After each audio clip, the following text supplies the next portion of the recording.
If we die, would it still be worth it? That's the question. Today, we're in Zion National Park to hike the most dangerous hike in America, Angel's Landing. Oh my goodness. There's actually a bunch of people who decided not to go any farther because of how scary the next part is.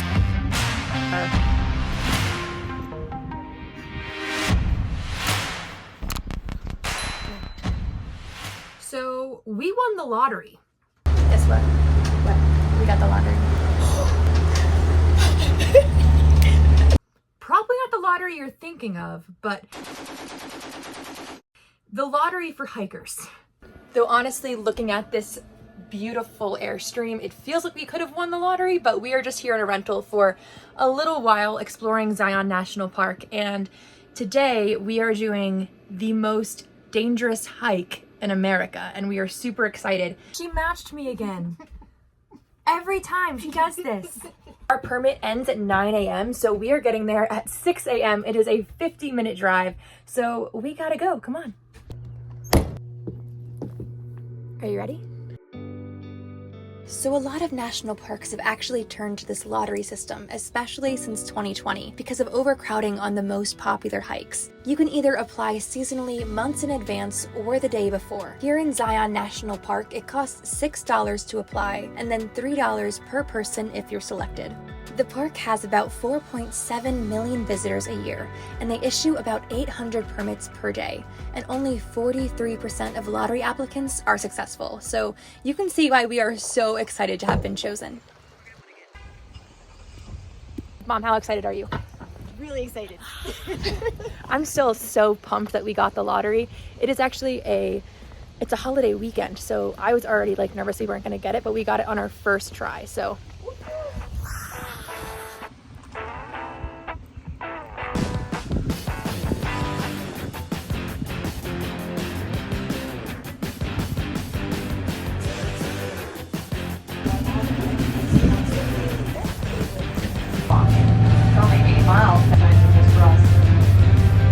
You want to take your bicycle and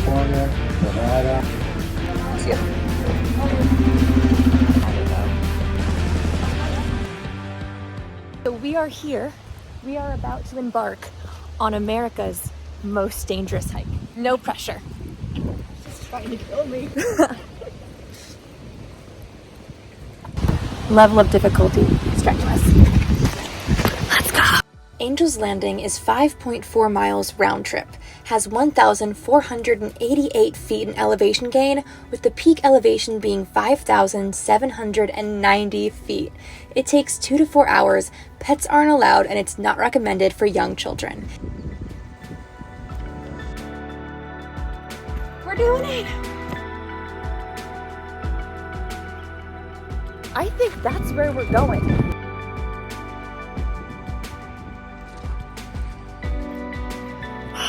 We're like not allowed to be out of breath yet. Like we haven't even gotten to any of the hard parts yet. Stop. Caterpillar crossing. Bye, little homie.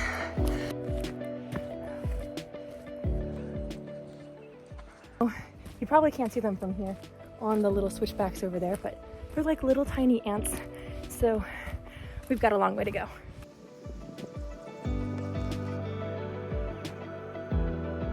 So this hike's pathway is actually also part of another trail.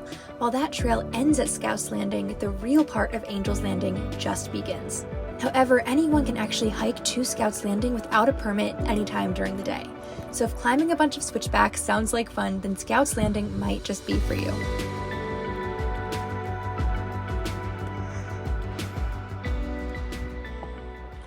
All right, this is how you know things are getting serious.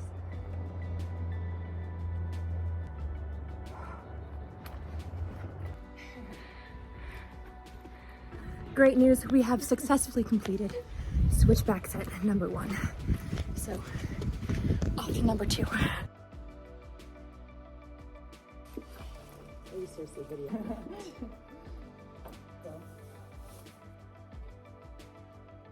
These are very salty. Yeah, but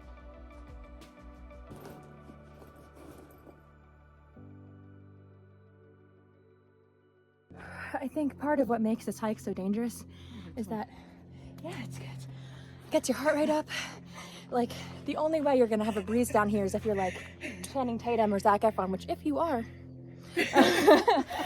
But like, so you do all of this and you're just exhausted, and then you have to get up and do the deadly part. So onward and upward we go. Honestly, I wasn't sure if I should include this part in the vlog because it's not as exciting as the upcoming deadly, scary parts, but I think it's important to note that part of what makes this hike so dangerous is you're already exhausted before you even start the Angel's Landing official part of the hike. For example, this section of the hike is called the Wiggles because it just wiggles up and up and up with endless, very steep switchbacks. I think we made it to our last switchback. Really? Hallelujah. We made it to the real part of Angel's Landing. So that right there is the deadliest hike in America, and we're just a few feet away, so the challenge is on. So this is Scouts Landing, the part anyone can go to without a permit. It is really a great spot to just sit and relax and let your legs stop shaking from the switchbacks before you head onward. However, they may start shaking again if you look over the edge and finally see how high up you've climbed. And if you were to fall, it's just a straight down drop with nothing to stop you. But I quickly learned there was something even scarier up here. This squirrel lives on the deadliest hike in America. How does he do it? Hello, friend. These squirrels and chipmunks are completely out of control. They actually told us on the shuttle that they are so aggressive they will literally attack you and jump on your face. I'm sorry, but that's scary enough on its own. Add that we are on the edge of a cliff. You can't lay your food around them, a closed water bottle, your backpack, anything. This lady was actually just trying to straight up hit them with her stick because they wouldn't get away. With her behind, what's one behind you? Hey, get away. Yeah, that's what she was saying. So this is, oh, I'm scared of chipmunks now. Okay.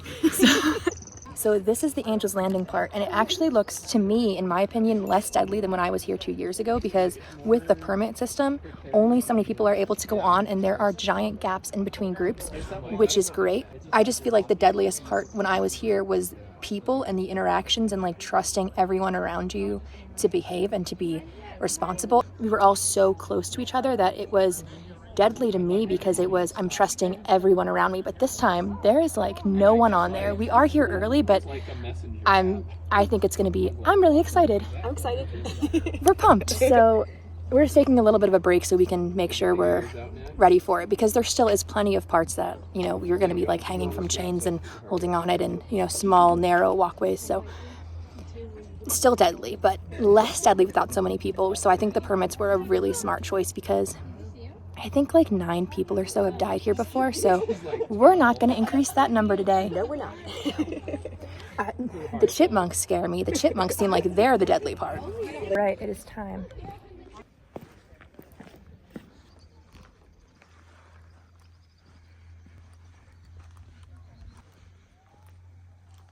Strenuous climb, narrow route with cliff exposures, hazardous during thunderstorms, darkness, and ice snow conditions.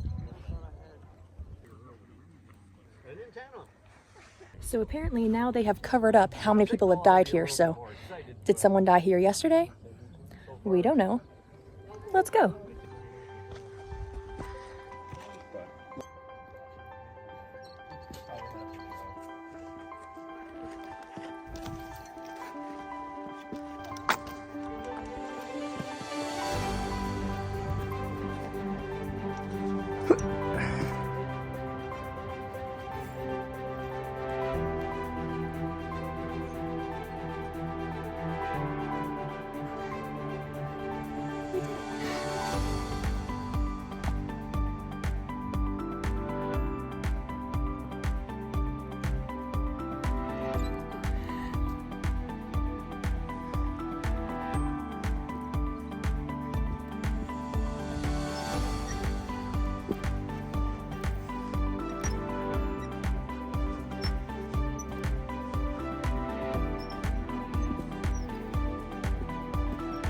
Oh my goodness.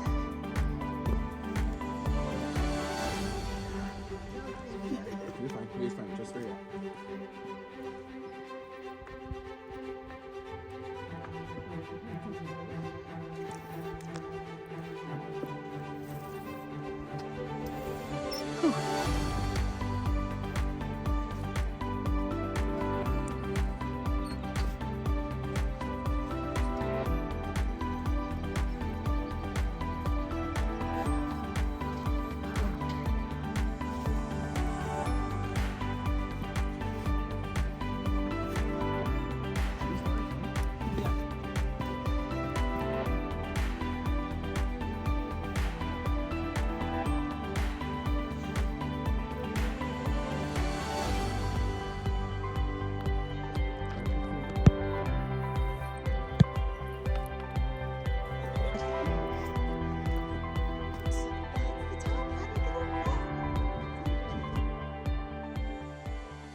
All right, so apparently this is like the halfway point. There's actually a bunch of people who decided not to go any farther because of how scary the next part is. So we're ready. Are you ready? I'm ready.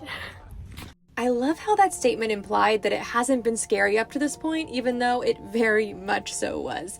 Getting even that far, honestly, is an accomplishment to be proud of. So many cliff edges, uphill slippery footing steps, that one section where I had to swing my body weight a bit over a big drop to get to the second chain. So if they think whatever's coming up is so much worse enough to stop, I know we're in trouble.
Are we doing good? We're doing great.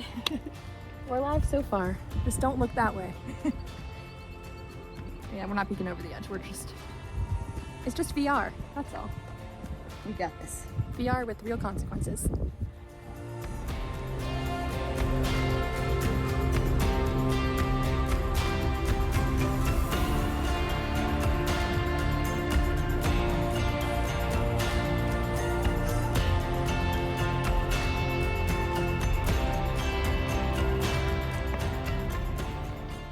The number of deaths here at Angel's Landing isn't official anywhere on the internet that I could find. I have seen numbers ranging from 14 to 20 as of 2023. While this is often called the deadliest hike in America, this is far from the deadliest national park. Actually, while researching this, I learned fascinating information about national parks. North Cascades in Washington is actually the deadliest national park in a survey taken from the years 2007 to 2018.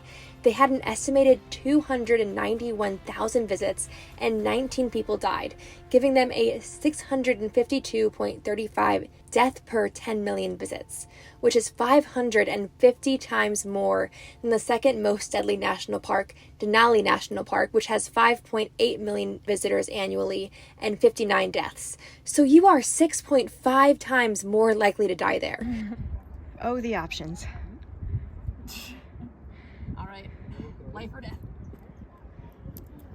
Good grip shoes apparently is the key. Yes. However, the deaths in national parks probably might not be caused by what you think they are. The first most common way to die in a national park is drowning at 668 deaths per year. Then vehicle crashes at 745. Unknown causes take up 351 deaths. Then slips and falls are 335. Natural deaths 285, and suicides 260, and so on. While the ages of these deaths are pretty evenly distributed, the gender is surprisingly not. Men make up 81% of national park deaths, and women are only 18%. Oh my gosh. The view is so worth it. It is, as long as we don't die. If we die, would it still be worth it? That's the question.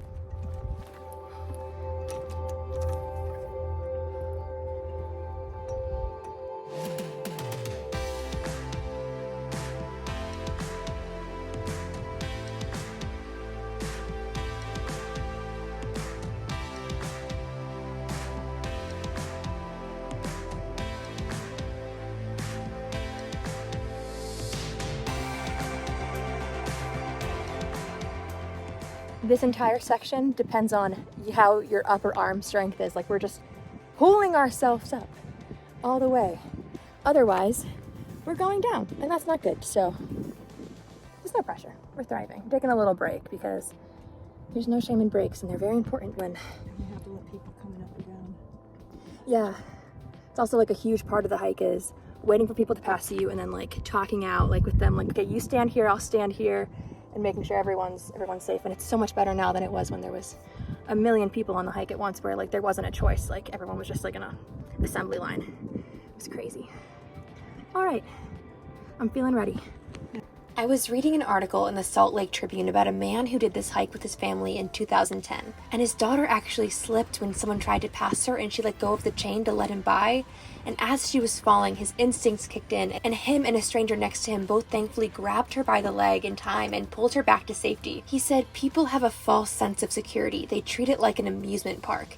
And that is so, so true. I remember visiting in 2019 when there was no lottery. There was an unruly amount of people. At one point, a little kid threw a fit because he was scared, which is understandable. He must have been no older than 9, and he was screaming and crying and had to make his way back down the chain by all of us. And it's really a one-way path. Someone usually has to let go of the chains to let someone by. So a kid screaming and freaking out, walking by you as you let go of the chains with a giant drop next to you, is very anxiety-inducing. The second scariest time on that trip for me was when a bunch of high school boys were in front of me joking about pushing each other off and just messing around a little too much for me to feel safe behind them. Not having any of that on the path this time made it feel so much safer. From 2004 to 2019, there was a death almost every year. I think when COVID hit, they knew they needed to make a change, and the lottery system came into place. But anyway, we have finally made it. Welcome to the summit.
So this is what happens when you leave your backpack on the trail. The squirrels open your Pop-Tarts and eat them. I don't know if you can still see the culprit. Look at him eating my Pop-Tart. Oh, don't come near me. No more Pop-Tart for you, sir. No more Pop-Tart for you. Now he's on the sugar high. It's bad for us. So now you know, don't leave your backpack alone. Squirrels are able to open Pop-Tarts. Dude. That's the squirrel that opened Victoria's Pop-Tart. Look at him chewing on the Pop-Tart. I ain't did nothing. He just lying. Having a stare down. We made it. The view is stunning. The photos, videos don't do it justice. But I am starting to get worried about going back down. Everyone on our way down was like, oh yeah, it's so much scarier because, you know, you're letting go of your body weight on these chains, and, you know, it's just also it's going to get busier at this time of the day. So for one, everything up here is on a slant, so I'm already kind of getting a little bit of anxiety. So I will see you at the bottom because this is going to be some really serious, intense climbing back down. But it is an incredible view, so we're going to sit here and enjoy it for a little bit and then try not to overthink going back down. Also, there's no Pop-Tart for the snack at the top. Darn squirrel. We made it.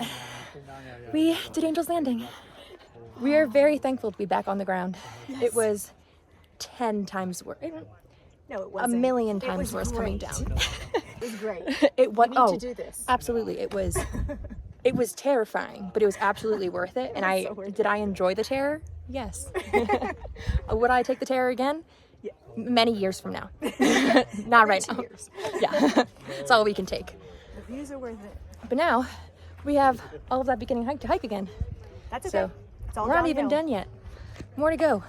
I will say though, we completed it. We did the whole thing. The whole thing. There was a lot of people that decided not to do the whole thing or got scared halfway up, and we were scared, but we kept going. Don't Go give us. up. Go us. All right, we'll meet you at the bottom.